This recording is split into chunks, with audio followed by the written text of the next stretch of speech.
This is a photo of a Congolese man staring at the hand and foot of his 5-year-old daughter, which were severed as a punishment for not collecting enough rubber for the day. In the period from 1885 to 1908, King Leopold II of Belgium ruled the Central African state called the Congo Free State.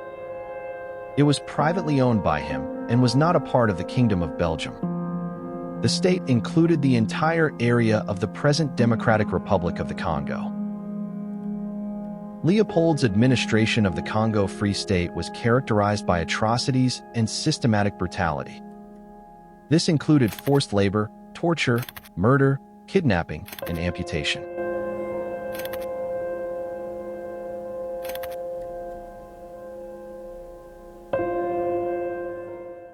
In the 19th century, Leopold II, the constitutional monarch of Belgium, tried to persuade the Belgian government to support colonial expansion around the then largely unexploited Congo Basin. The area sustains the Congo rainforest, the second largest rainforest in the world after the Amazon. As the constitutional monarch, Leopold was charged with the usual constitutional duties and had no power to decide policy. But for over 20 years, he had been pushing for Belgium to take its place among the great colonial powers of Europe. His initial attempts did not succeed. In the 1880s, he decided to use the International African Association, a humanitarian organization created by him, to carry out his plans. Thanks to the association, Leopold succeeded in his goal of convincing the Belgian people and the major powers of Europe that his interest in Africa was purely altruistic and humanitarian-oriented. Henry Morton Stanley, a journalist and explorer in Central Africa, took up service with Leopold, who hired him to help gain a foothold in the region and annex the region for himself. From August 1879 to June 1884, Stanley was in the Congo Basin, where he built a road from the lower Congo up to Stanley Pool and launched steamers on the upper river. While exploring the Congo for Leopold, Stanley set up treaties with the local chiefs and with native leaders. In essence, the documents gave over all rights of their respective pieces of land to Leopold. With Stanley's help, Leopold was able to claim a great area along the Congo River, and military posts were established. At the Berlin Conference of 1884 to 1885, the European powers allocated most of the Congo Basin region to International African Association, the organization run by Leopold. Under the pretext of humanitarian purposes, Leopold managed to legally own the area. Rather than control the Congo as a colony, as other European powers did throughout Africa, Leopold privately owned the region. Initially, Leopold could not economically support his new property with Belgian public funds. Early reliance on ivory exports did not make as much money as hopped, and the colonial administration was frequently in debt, nearly defaulting on a number of occasions. The event that transformed Leopold's and the Congo's fortunes was the invention of the inflatable bicycle tire in 1887. This created an insatiable demand for rubber, and Leopold's colony, with its great equatorial rainforest full of wild rubber, was ripe for plundering. The boom and demand for natural rubber, which was abundant in the territory, created a radical shift in the 1890s. To facilitate the extraction and export of rubber, all vacant land in the Congo was nationalized, with the majority distributed to private companies as concession.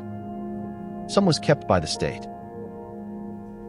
Between 1891 and 1906, the companies were allowed free rein to exploit the concessions, with the result being that forced labor and violent coercion were used to collect the rubber cheaply and maximize profit. The Free State's military force, the force publique, enforced the labor policies. Individual workers who refused to participate in rubber collection could be killed and entire villages razed. The women were taken hostage and many of them starved to death, while the men were sent to gather a monthly quota of rubber and often worked themselves to death in the process. The majority of the Free State's revenues derived from the export of rubber. The labor policy known by critics as the red rubber system was created to maximize its extraction. Labor was demanded by the administration as taxation. This created a slave society as companies became increasingly dependent on forcibly mobilizing Congolese labor for the collection of rubber.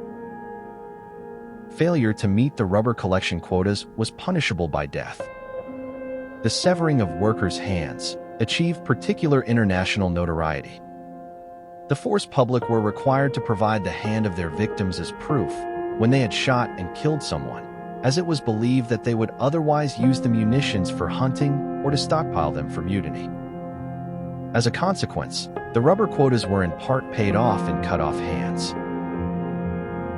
In practice, to save ammunition, soldiers sometimes cheated by simply cutting off the hand and leaving the victim to live or die. Several survivors later said that they had lived through a massacre by acting dead, not moving, even when their hands were severed, and waiting till the soldiers left before seeking help.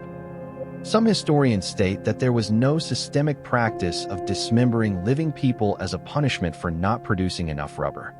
Most cases of dismemberment of the living were caused by soldiers who had shot people and had cut off their hands thinking they were dead while they were in fact still alive. One practice used to force workers to collect rubber included taking women and family members hostage.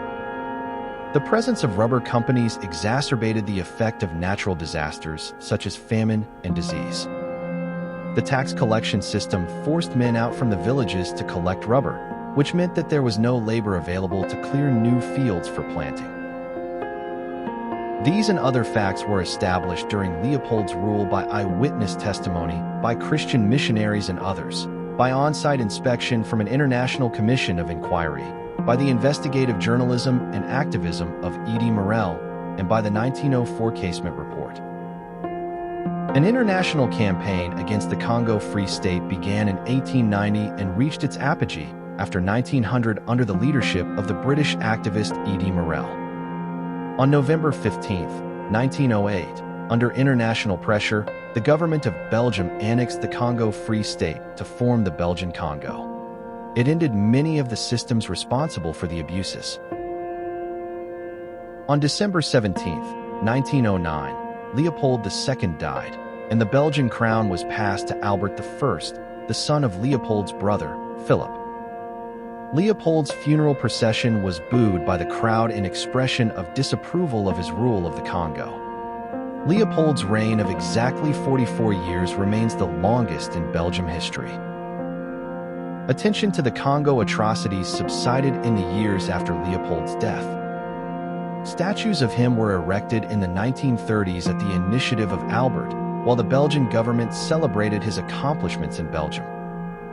The debate over Leopold's legacy was reignited in 1999 with the publication of King Leopold's Ghost by American historian Adam Hochschild, which recounts Leopold's plan to acquire the colony, the exploitation, and the large death toll.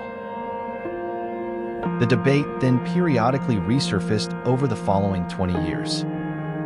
From 2020 onwards, authorities in Belgium gave way to public pressure and began removing some of the statues of Leopold. Statues were targeted by protest against racism and Belgium's colonial history. On June 30, 2020, on the occasion of the 60th anniversary of the independence of the Democratic Republic of the Congo, King Philip of Belgium wrote a historic letter to the Congolese president. In this letter, the king stated, "This history consists of shared achievements, but also painful episodes. During the Congo Free State, violent and cruel acts were committed, which continue to weigh down on our collective memory. During the subsequent colonial period, suffering was caused and humiliations were inflicted as well. I would like to express my deepest regret for those wounds of the past." It was the first time that a Belgian king publicly spoke against atrocities of the Congo. However, King Philip did not explicitly mention the role of King Leopold in the atrocities, and some activists accused him of not making a full apology. A reduction of the population of the Congo is noted by several researchers who have compared the country at the beginning of Leopold's control with the beginning of Belgium's state rule, in 1908. The dramatic fall in the Free State population was the result of a combination of murder, starvation, exhaustion and exposure, disease, and plummeting birth rate. Sleeping sickness was also a major cause of fatality at the time. Estimates of some contemporary observers suggest that the population decreased by half during this period. According to some recent estimates, killings, famine, and disease caused the deaths of up to 10 million Congolese during just the first 23 years of Belgium's rule from 1885 to 1908, when King Leopold II ruled the Congo Free State as a personal fiefdom.